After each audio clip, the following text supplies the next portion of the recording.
수업 시간에 공부하는 거 중요하지 않아요. 나는 친구들과 놀아야 되고 이 시간과 이 공간이 나에게 주어지는 자유가 있는 유일한 곳이라면은 어떤 선택을 할 수밖에 없겠어요. 집중 못합니다. 노는데 정신이 가 있죠. 그렇기 때문에 충분히 놀 수 있게 해 주셔야 돼요. 꼭 명심해 주세요. 안녕하세요. 1학년만 15년 115쌤 지사영입니다. 아이들이 입학하고 나서 어떤 행동적인 부분에 있어서 상담이 필요한 경우에 부모님께 통화를 하면은 많이 하시는 말씀 중에 하나가 어머, 우리 아이가 유치원 때는 안 그랬는데 왜 그럴까요? 라는 부분이에요. 자, 그러면 우리 한번 같이 생각해 볼까요? 유치원 때는 안 그랬는데 초등학교 입학해서 왜 그럴까요? 네, 일단 이건 자연스러운 과정이라는 말씀부터 드리고요. 그러면 유치원과 학교가 무엇이 다른지 한번 생각해 볼까요? 일단 유치원은 많아야 한 반에 10명 남짓의 아이들과 함께 생활을 하죠. 기간마다 다를 수는 있는데요. 일단 초등학교에 입학하고 나면은 적어도 20명, 많게는 30명 가까이의 친구들과 함께 생활하게 돼요. 즉, 인적 구성원의 양 자체가 달라졌죠. 그 얘기는 유치원에서는 겪지 못했던 유형의 친구들, 나와 다른 친구들이 많이 있을 수 있다는 얘기예요. 두 번째는 물리적 환경, 즉 유치원에서 생활하면서 했던 시간, 보냈던 시간 또는 활동했던 것들과 초등학교 입학해서 하는 것들은 많이 달라요. 일단 시간이 더 늘어나게 될 것이고요.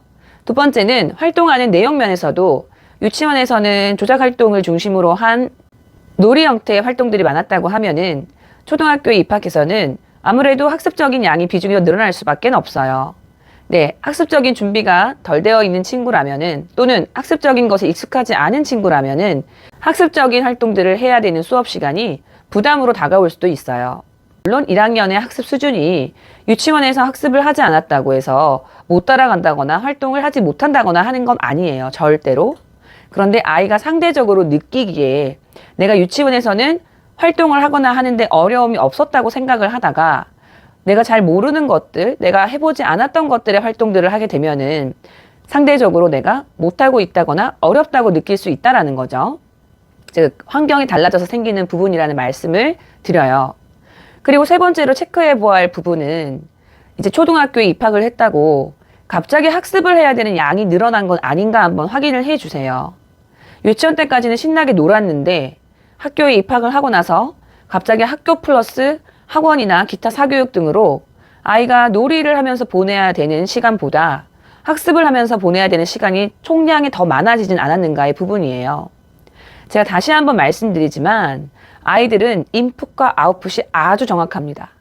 즉 놀면서 에너지를 발산을 하고 충분히 뿜어내고 지금 이 시기 아이들에게는 놀이가 정말 그냥 멍 때리는 놀이가 아니에요. 낭비하는 시간이 아닌 필수의 과정이거든요. 그 활동을 통해서 에너지를 뿜어내고 그리고 그 활동을 통해서 창의적인 생각들을 하고 꿈을 키워가고 그리고 학습을 할 수 있는 동기부여가 되는 중요한 시간이자 활동이에요. 그런데 마치 초등학교에 입학하면은 이제 대입을 향한 레이스를 시작한다는 개념으로 학습의 양을 엄청 늘리시는 부모님들이 계세요. 그러면 아이는 지쳐서 할 수가 없어요. 집에서는 엄마가 무섭거나 하면은 말을 잘 듣겠죠? 아직 초등학교 저학년이니까. 그런데 학교에 오면은 못 놀았던 거 보상해야 돼요. 왜? 친구들과 만나서 놀 수 있는 시간이 학교밖에 없는 거예요. 공간도 그렇고요. 그럼 어떻게 해야 되겠어요? 열심히 놀아야죠. 수업 시간에 공부하는 거 중요하지 않아요. 나는 친구들과 놀아야 되고 이 시간과 이 공간이 나에게 주어지는 자유가 있는 유일한 곳이라면은 어떤 선택을 할 수밖에 없겠어요. 집중 못합니다. 노는데 정신이 가 있죠. 그렇기 때문에 충분히 놀 수 있게 해 주셔야 돼요. 꼭 명심해 주세요. 입학해서 유치원과 다른 모습을 보인다고 하더라도 너무 놀라지 마시고 그러면 이 아이가 이 부분을 왜 겪는 것일까? 특히나 입학하기 전까지 과정에서 어떤 갈등 사태나 의사결정을 해야 되는 상황에서 어른들하고 있는 시간이 주로 많았다던가 부모님이 대신 고민이나 이런 것들을 풀어주셨다던가 결정을 해주셨다던가 즉 스스로 결정하는 경험을 많이 못 해본 친구들 같은 경우에 더 힘듦을 많이 겪는 일들이 있어요.